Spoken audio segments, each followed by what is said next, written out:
Good morning, Facebook. So today is day 14 of my mental health awareness challenge, and we are now on the home run indeed because we've recorded um, more videos than we need to record. We've gone more than halfway through the videos, so I'm quite excited about that.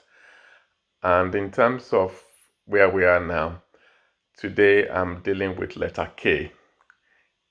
And finding K in the A to Z of mental health was not a very easy find. However, with some creativity, we were able to come up with something very important actually. And if you're a parent out there this morning or this afternoon, whenever you are listening to this video, particularly if you are a parent to teenage children, please do listen to this video. I think it's one that you'll be happy you did. So we've come up with letter K, and letter K in this case is for club drugs and mental health. So club in this case is spelled as KLUB, just like teenagers or young adults will spell it. It's a bit creative, but there we go. So club drugs and mental health. What are club drugs? Club drugs are substances that people use usually in social settings, with a view to enhance their recreation and with a view to relax. But we do know that they are also harmful to mental health and to physical health. Club drugs are things like cannabis, cocaine, ketamines, mephedrone, heroin, ecstasy. And there is also a new group of club drugs that have been around maybe for the last 15, 20 years now. And they are called the new psychoactive substances, or the legal highs. And the reason why they are called legal highs is because in the strict sense of it, they are legal because they've been manufactured, they've been chemically made, they've been made in the laboratory, but they've been made to mimic the effect and to look very similar to the effects of naturally occurring illicit drugs. So in the real sense of it, it's difficult to legislate against them. And the other thing to find out about them is that the rate at which they're being manufactured and they're being thrown out there is so rapid that it's difficult to keep up with legislation relating against them. Anyway, so those are the group of substances that are known as club drugs. So what are the effects of club drugs on humans? We do know that one, club drugs play an adverse effect on mental health as well as physical health. So in terms of mental health, people who have no mental health problems before could develop fresh mental health problems as a result of using club drugs. We also do know that people who have had a pre-existing mental health condition could also have those conditions worsened as a result of using club drugs. And also people who have an existing mental health condition and are already on medication could find that their medication are less effective as a result of the club drugs that they use. And people who are on other medication and who are using club drugs could also find that there's a toxic interaction between the medication that they are prescribed and the club drugs that they use. In terms of physical health problems, or still going back to the mental health problems, one of the things that I hear young people say, which is very damaging and which is based on misinformation, is that you can dabble with drugs, you can use them one off, and there wouldn't be any problem. But I would like to say today that annually in the UK, there are about 400 deaths that are recorded as a result of using club drugs.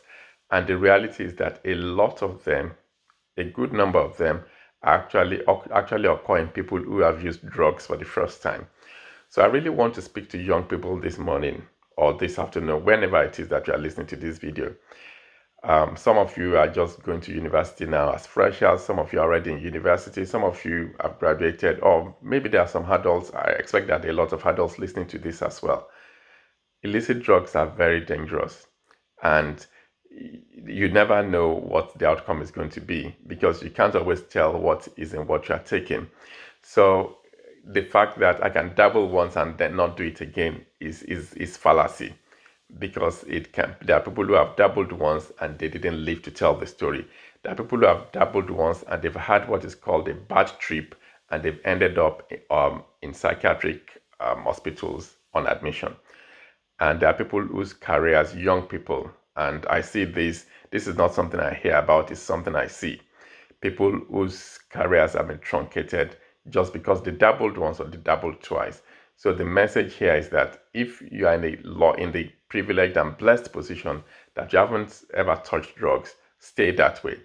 And if you are currently dabbling it with drugs, or you are currently dependent on drugs, dependence means that you can't function again in your normal life without using these drugs. Then it's time to get help. You really need to be reaching out for help.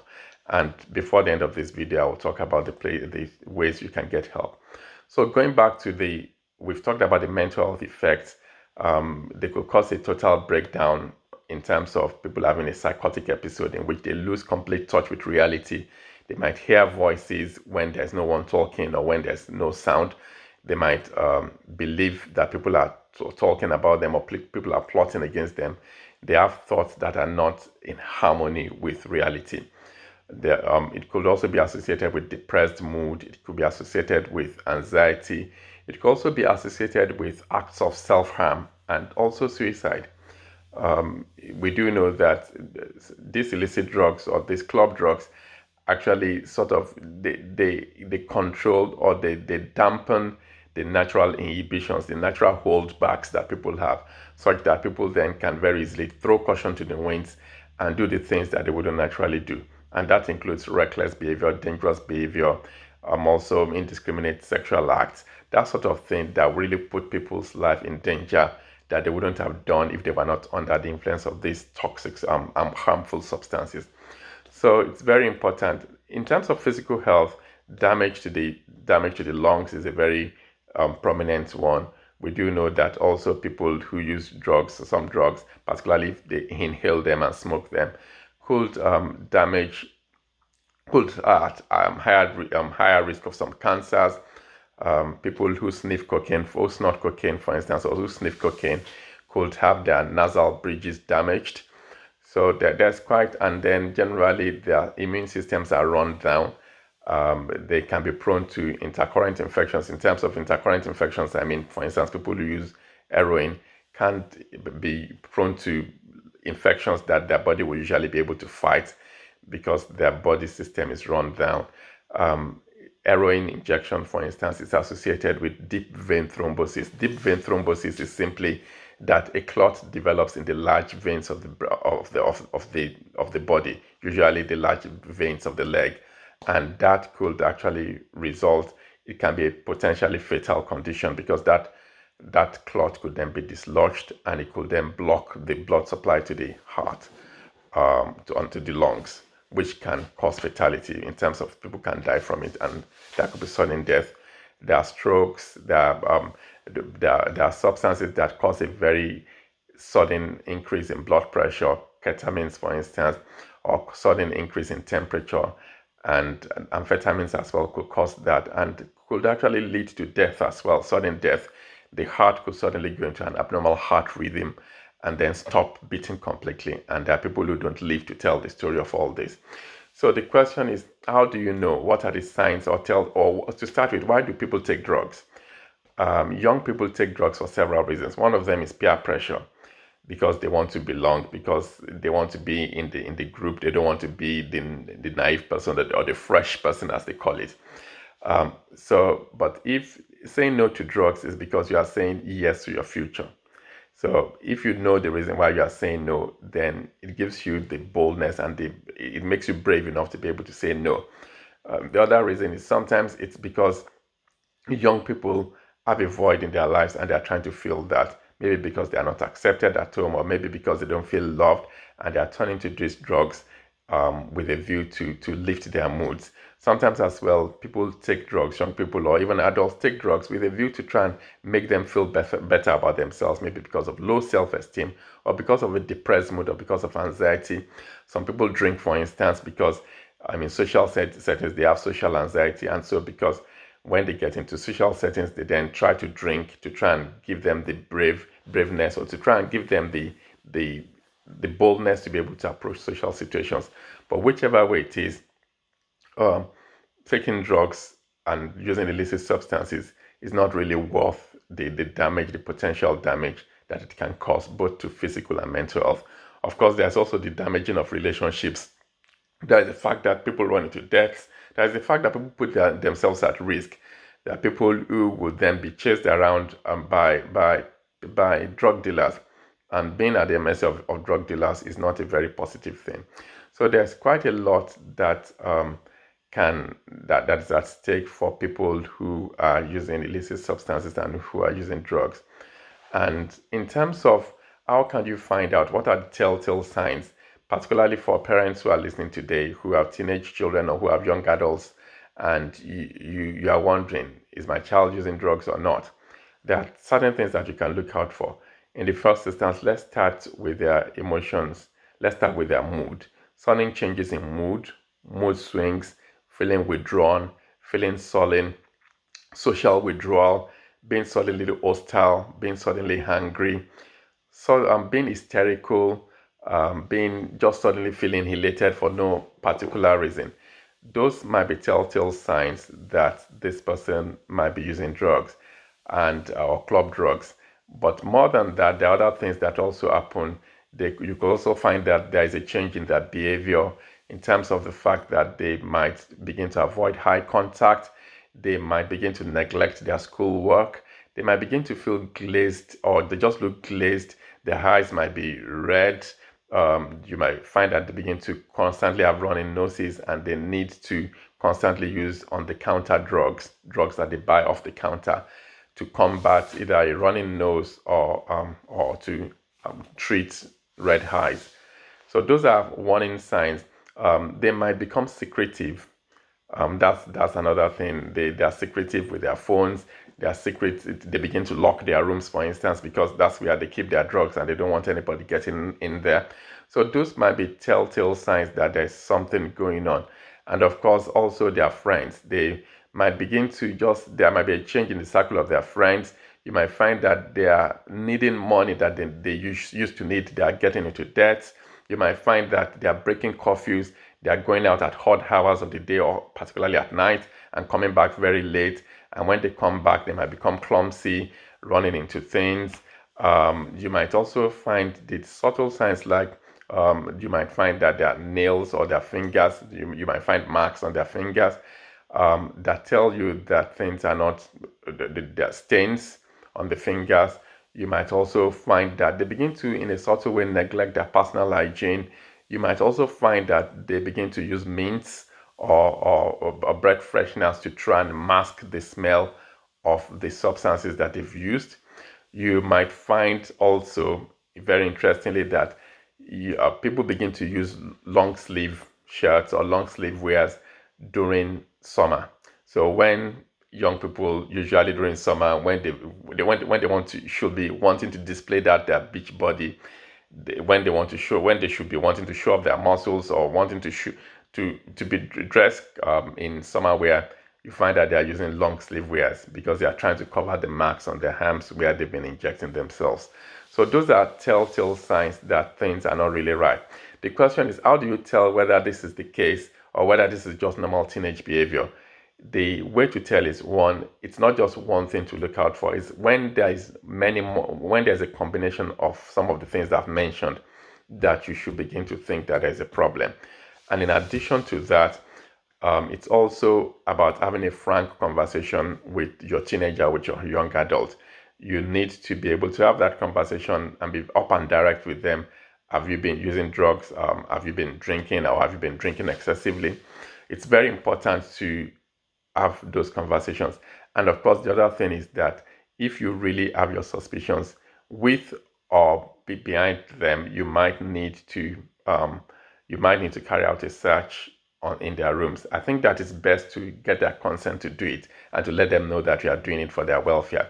And when you are searching the rooms, you need to not just search a casual search. You need to go to the unlikely places, search pencil cases, search under mattresses, search in pots, search in empty drug boxes. So boxes that have been prescription drugs or off-the-counter drugs, young people could keep their substances in there because they know you are not going to be looking for you are not going to be looking for cannabis in the paracetamol box. So you are not going to be looking for cannabis in the pot of flour that is in their room, or in their pencil case, or in the case of their glasses. Also, and then the obvious places as well: bags, makeup bags. All those places need to be searched. Those hidden area places in the rooms as well. And then, of course, the other place to look, if you can, is social media. Sometimes you can almost tell on social media as well if you're able to get in there, or if you're able to. I know I mean, it's good to be able to have a very trusting relationship with your child. But I do also know that there are parents who have actually opened accounts so that they could be able to monitor what their children are doing on social media. So now, if you then find out that indeed there is a problem, what are the interventions that are available? I know this is a bit of a long video, but the reality is that this is also a very, very important thing, because if you sit where I sit, where every single day I see the damaging impact that illicit drugs has done in the lives of young people, particularly, or even in the lives of some adults, then you would want to do everything to make sure that it doesn't happen to the next person. So, in terms of what are the interventions available, there are so many of them. Talking therapies is a big one in terms of helping to getting to the root of the problem. Why is this young person, or why is this person using drugs, and helping them to develop alternative ways of thinking to help them to overcome the problem. There is also, so there's cognitive behavioral therapy, for instance. There's also detoxification regimes in which alternative substances which are safer and which are controlled can be prescribed. For instance, for heroin, people can be prescribed methadone, people can be prescribed other substances that have a similar effect to what the illicit substance they're taking, but can be controlled, and with a view that over time they can be gradually reduced till they're taken completely off the medication of the substances. There's also substances that are medication that is prescribed just to deal with to counteract the possible withdrawal effects that people get if people are using illicit drugs. If they become dependent on it, like I said, in which they can't function, they physically feel unwell if they don't use the substances. If they then suddenly stop using those substances, what will happen is that they will develop those physical health symptoms: running nose, feeling diarrhea, feeling unwell, feeling dizzy, feeling headaches, and it might be so severe that it will make them go back to use those substances. So sometimes what is done is that they are then given medication to counteract the effect of those withdrawals, such that that will limit their risk of going back to use the substances. Sometimes as well, the intervention will be an inpatient admission in which somebody is admitted into hospital, and it's called rehabilitation. They're admitted either into hospital for a short period to take them off the illicit drugs and then get them out and they support them, or it could also be to put them into a rehabilitation, which is a longer period of really taking them away from their access to those drugs, and giving them therapy for several weeks, such with a view that when they come out, they would have been able to overcome those substances. In addition to that, people find that group work is also something that people do, where they interact with others who have actually been addicted or dependent on drugs before, and they've now turned the bend, and they've got several years or several weeks of abstinence to their records, and as a result they can share tips about what's helped them and how they've been managed to overcome their addictions. So those are the possible ways to get around this. What are the sources of help? As usual, it's usually in the UK, it's usually the GP to go to. In North America, it will be your family physician. But in addition, there are also certain places that you can go for help. There's the Frank helpline, Frank as in FRANK. And Frank helpline, that's a very powerful resource. They've been around for quite a while, and they offer a lot of support, helpful resources to both parents and to young people themselves. And Frank is on 0300, that's 0300 123 600. That's 0300 123 6600. That's 0300 123 6600. 0300 123 6600. I really do hope that you found this video helpful. I do apologize, it's a very long one, but there's really no way to cut it short. Substance misuse is a big thing with mental health, and I'm hoping that it's been worth your while. Please do get in touch. Please share experiences with us. Let's continue to get this conversation going. And please share the videos as well. I want to appreciate those who have been sharing the videos. I want to appreciate those who have got back to me as well. One of the feedbacks I've received is about trying to use as much lay language as possible. And I do commit to that I will use as much of lay language as possible. And if during you listen to any of the videos and there's any of the terms that I've used that you are not very familiar with, or you think they are very techy, please just write that in the comments, and it will be my privilege and honor to respond to that and to just share opinions and views.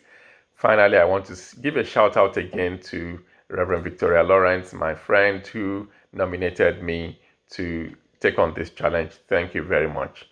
And so have a good day and God bless.